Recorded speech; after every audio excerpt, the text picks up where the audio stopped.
Hai semuanya, gimana kabar kalian? Semoga selalu dalam keadaan baik. Jadi selamat datang kembali di Andre Graystone Channel, dan ini adalah segmen analisa pagi, segmen di mana kita akan mengulas untuk update news dan juga pergerakan dari market, khususnya market dari Bitcoin.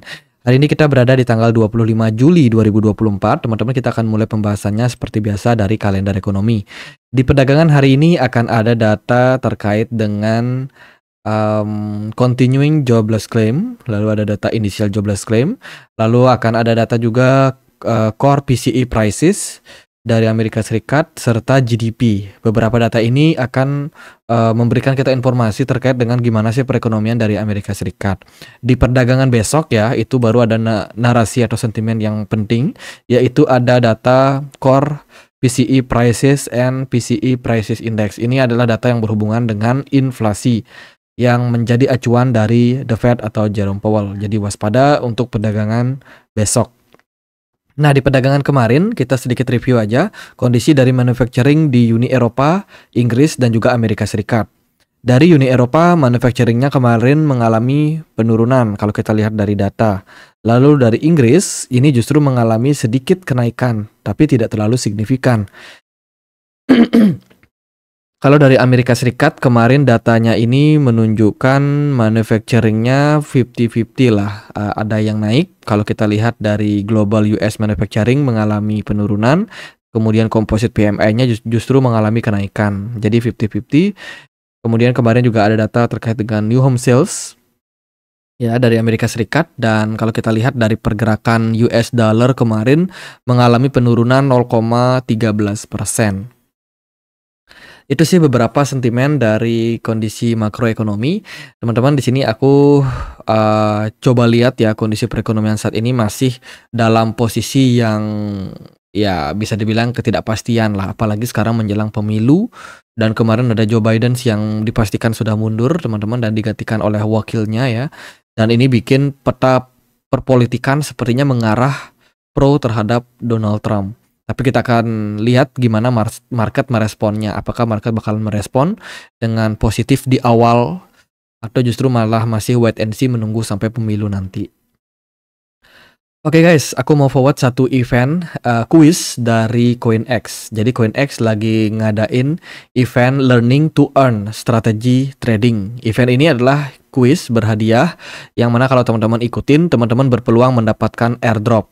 Per jawaban yang teman-teman selesaikan itu mendapatkan voucher senilai 10 USDT. Syaratnya apa? Kalian sudah punya akun CoinEx, tidak perlu KYC, dan juga akun kalian itu berisi aset ya, dan teman-teman sudah melakukan trading sampai 10 USD. Spesial bagi teman-teman yang sudah mengikuti campaign dari ya mulung barang CoinEx, teman-teman bisa langsung mengikuti event quiz ini ya, yang tentunya berhadiah langsung sampai 10 USDT. Jadi di sini kan teman-teman diminta untuk melakukan trading minimal 10 dolar ya. Kalau teman-teman ada yang sudah trading sampai 10.000 US dollar dengan di market futures, teman-teman otomatis bisa langsung ikutin campaign ini. Jadi caranya gampang teman-teman. Ada beberapa kategori pertanyaan yang akan diberikan, seperti auto invest plan, kemudian ada spot grid, dan juga ada customized investment strategies. Jadi 3 topik itu yang akan di highlight dan akan masuk ke dalam soal pertanyaan, dan pertanyaannya menurut saya gampang-gampang. CoinEx strategy trading included auto plan, auto invest plan, ada juga spot grid atau keduanya. Ya udah, jawabannya keduanya, bener. Kemudian teman-teman next. Jadi kurang lebih seperti itu ya untuk ngikutin eventnya. Jadi selesaikan 3 pertanyaan yang diberikan. Kalau teman-teman berhasil, langsung teman-teman akan memperoleh 10 USDT. Gitu guys, event ini terbatas cuma sampai tanggal 28 Agustus saja. Buat teman-teman yang ketinggalan untuk campaign mulung bareng CoinEx, teman-teman bisa ikuti event ini sampai 4 Agustus 2024. Silahkan teman-teman ikuti. Nanti tutorialnya sudah aku sediakan di kolom deskripsi.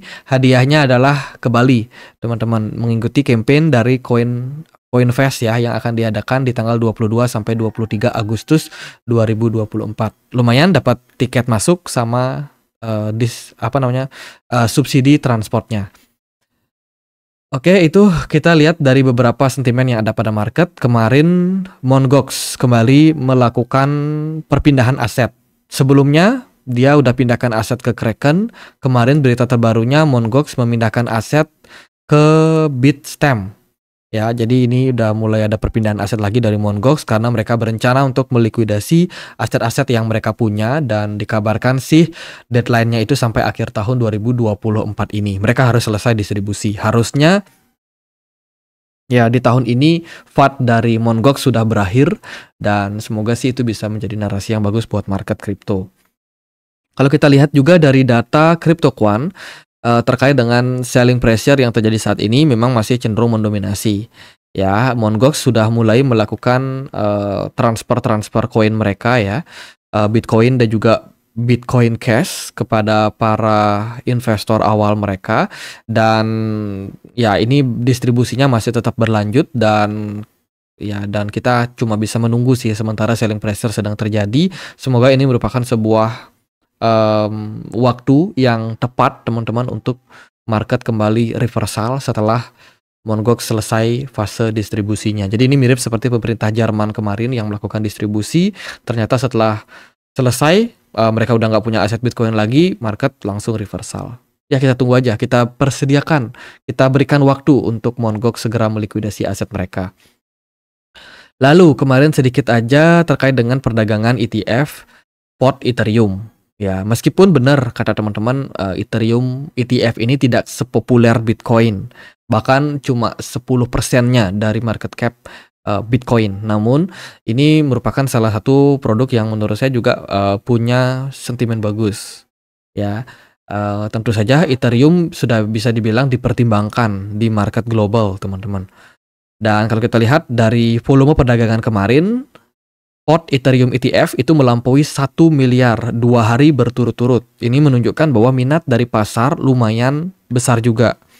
Di sini ada hedge fund yang paling mendominasi itu masih dari iShares, BlackRock, kemudian ada Fidelity, Bitwise, Grayscale, Ethereum Mini Trust. Ini juga mendapatkan sedikit inflow ya. Tapi dari produk Grayscale Ethereum Trust itu mengalami outflow, teman-teman. Jadi kasusnya ini kurang lebih mirip seperti yang terjadi pada perdagangan di waktu lalu ketika BTC spot ETF di-approve. Nah ini datanya, kemarin Grayscale mengalami arus keluar yang lumayan besar. Namun Grayscale di sini punya dua produk ya. Ada Grayscale Ethereum Trust, ada juga Grayscale Mini Ethereum Trust. Jadi dia punya dua produk. Kalau kita lihat dari kondisi US BTC Spot ETF di perdagangan kemarin, BlackRock masih mendominasi inflow, sementara Grayscale masih dalam arus keluar. ARK Invest, Bitwise juga dalam posisi arus keluar. Dilihat dari data kemarin, tekanan jual memang benar-benar terjadi karena dominasi dari market ETF spot Bitcoin ini mengalami arus keluar. Kemudian data terbaru dari laporan keuangan Tesla, dikabarkan Tesla belum sama sekali menjual Bitcoin yang dia miliki. Saat ini mereka sedang hold sekitar 640 juta US dollar berupa Bitcoin di cadangan milik dari Tesla. Kemudian berita juga datang dari salah satu e-commerce yang ada di China. Namanya JD. Teman-teman pasti tahu JDID ya. Stablecoin berdasarkan blockchain public akan diterbitkan dan dipatok 1:1 terhadap dolar Hong Kong yang akan diterbitkan. Jadi ini berita terbaru datang dari perusahaan e-commerce yang bakalan menyediakan layanan berupa stablecoin dolar Hong Kong, teman-teman. Jadi ini merupakan sebuah berita yang bagus tentang adopsi dari kripto di Hong Kong. Lalu juga ada berita yang cukup unik. Ini datangnya dari Unbound Fund. Unbound Fund telah mengumumkan peluang baru bagi individu untuk memperoleh kewarganegaraan Portugis atau Uni Eropa, Union European ya, dengan cara tidak langsung memegang Bitcoin senilai 542.000 dolar atau sekitar 500.000 euro. Dana tersebut dikatakan sebagai bagian yang pertama untuk memenuhi syarat visa emas untuk memberikan exposure terhadap Bitcoin. Waduh, ini menarik ya. Untuk dapat kewarganegaraan kita bisa dengan memiliki aset berupa Bitcoin. Lalu Kamala Harris ini adalah wakilnya Joe Biden saat ini yang dikabarkan bakalan maju di Pilpres Amerika Serikat, dikabarkan tidak akan speaking di acara Bitcoin Conference 2024. Tentu saja ini merupakan sebuah berita yang kurang begitu bagus, teman-teman, untuk Partai Demokrat dan juga Kamala Harris. Diketahui Kamala Harris ini punya atau tidak punya preferensi terhadap Bitcoin. Apakah dia pro atau tidak, itu belum jelas, teman-teman. Sehingga ketika diminta mengikuti undangan acara seperti ini, justru dia memilih untuk tidak hadir. Kalau kita lihat dari saat ini, forecast dari election Amerika Serikat didominasi masih oleh Donald Trump, sekitar 63%. Itu kemungkinan Donald Trump bakalan menang. Sementara Kamala Harris kemarin suaranya drop 3%. Mungkin karena dia tidak mau untuk ikutan di Bitcoin Conference. Ya, suaranya langsung turun sekitar 3%. Jadi sementara ini yang memang masih mendominasi itu datang dari Partai Republik ya. Dilihat dari Amerika Tengah ini yang warna merah ini semuanya didominasi oleh Partai Republik. Sementara di pesisir-pesisir baru ada Partai Demokrat yang menguasai. Itu dari kandidat sih memang saat ini memang Kamala Harris masih yang paling kuat dibandingkan dengan Michelle Obama, terus Hillary Clinton dan juga calon-calon yang lain. Kamala Harris paling populer di Demokrat dan akan siap maju ke Pilpres. Wakilnya itu kemungkinan adalah Kelly ya, Mr. Kelly, kemudian juga ada Shapiro dan lain sebagainya yang juga berpotensi sebagai wakil. Jadi suara Demokrat ini anjlok ketika kemarin dari Joe Biden sendiri memutuskan untuk mundur, teman-teman. Kalau kita lihat dari forecastnya bakalan cukup menarik ya. Mungkin market juga sudah mulai merespon dengan data seperti ini. Pemilu Amerika Serikat akan diadakan sekitar 103 hari ke depan. Jadi siap-siap volatilitas pada market akan semakin seru untuk dipantau, teman-teman. Sementara itu pergerakan dari Bitcoin dan kawan-kawan kemarin turun seiring dengan penurunannya harga gold dan juga S&P 500 yang kemarin mengalami koreksi yang cukup besar, teman-teman. Kalau kita perhatikan BTC Dominance juga mengalami fase kenaikan. Oke, kita akan lihat dulu dari pergerakan dari Bitcoin. Overall Bitcoin kemarin kena reject di level 68.000 dan sekarang pergerakannya turun sampai 65.700-an. Saat ini harga dari Bitcoin berpeluang untuk menuju level 63.000 sebagai next level support yang berpotensi dituju oleh Bitcoin. Sementara itu karena dominasi Bitcoin ini terus mengalami penguatan, altcoin kemarin masih pada merah ya. Kecuali XRP nih, XRP kemarin naik 3%, Solana juga naik sekitar 2%. Altcoin yang tertekan itu ada IVO, lalu ada Manta, drop parah banget. Lalu ada ya beberapa altcoin yang lain ya, teman-teman. Kalau dari saya sih melihat kondisi sekarang ya kita tunggu aja dulu. Sementara tekanan jual memang masih datang dari Mt. Gox, kemudian juga ada BlockFi ya yang mengalami arus keluar. Jadi biarkan dulu deh mereka melakukan penjualan dan juga tekanan terhadap market.